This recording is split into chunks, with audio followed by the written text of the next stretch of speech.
Assalamualaikum warahmatullahi wabarakatuh. Sampurasun, wilujeng tepang sareng Ibu Dini di channel Bahasa Sunda.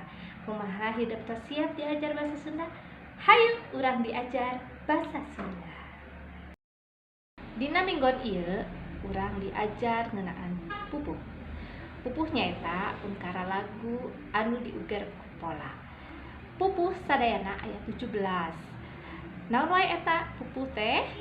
Aya pupuh kinanti, dangdang gula, birangrong, pucung, asmarandana, jeung sajabana. Dinten ayeuna urang diajar pupuh kinanti, anu mana eusina nyaritakeun mika nyaah ka sasatoan. Kumaha tembangkeunana? Mangga simak salajengna. Ayeuna hideuk buka LKS halaman 4.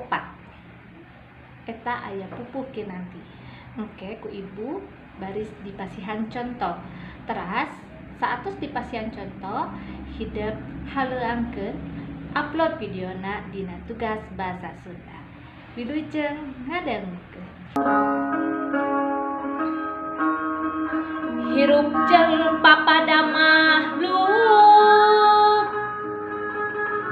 poma ulah dengki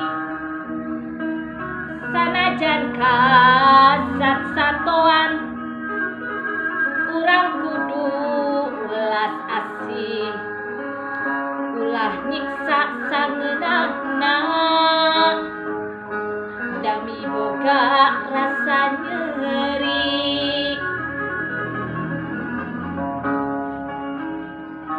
sabalikna mun diurus